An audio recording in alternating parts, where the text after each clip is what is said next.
prison. Rubble chokes the narrow passageway of this room. Anything that may have been of interest in this room is buried under the rubble that comes into the average man's waist.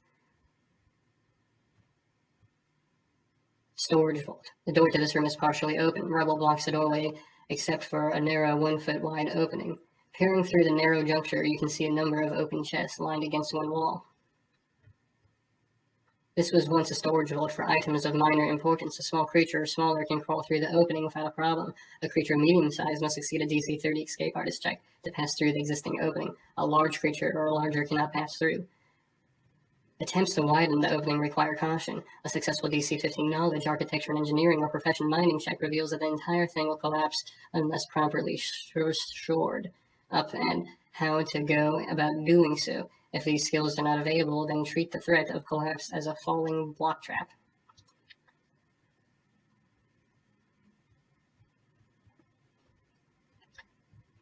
You go past the collapsed guard post. You go into a barracks.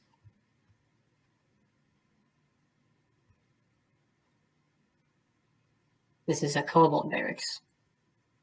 You are attacked on all sides by kobolds, and they are led by Boyakit, who is a wizard shooting magic missiles at you, which have no chance to miss. Somehow, you defeat all of them in the barracks, taking on kobolds in waves, riding lizards, lizard mounts, and Crenshaw mounts, which are magical beasts. After slaying all the kobolds and their leader, Boyakit, a kobold wizard, you go through their quarters looking for anything of value. You go through more of their quarters. You walk through their training hall. Chunks of rocks of varying sizes create an almost mountainous terrain in this large and long room. You enter into a study. Both doors in this room are open. However, while the door from the hallway is perfectly normal, the doorway leading to room A74 is trapped with a resetting color spray trap. The top of a sensor peeks out from the rubble in this otherwise empty room. Sleeping chamber. There's a color spray trap here. Although the room is covered with dust and rubble like all others, you can make out images on the walls.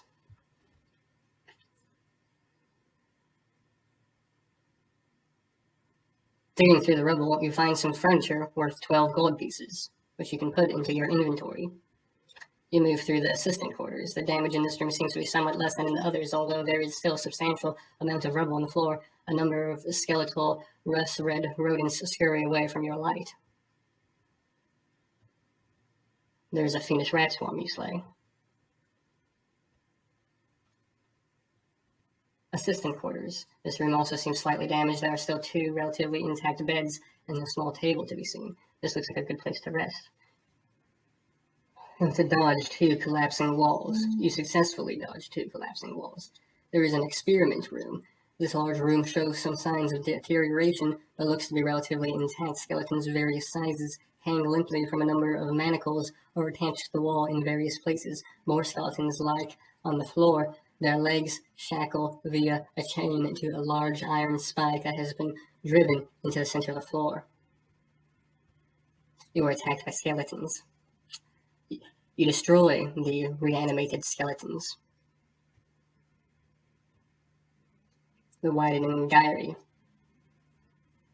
The convoluted hallways and strange locations show the Celestials' dedication to reaps within traps, building corridors where they needed, attracting secret doors to areas of no relevance, and planting traps to fill emptiness.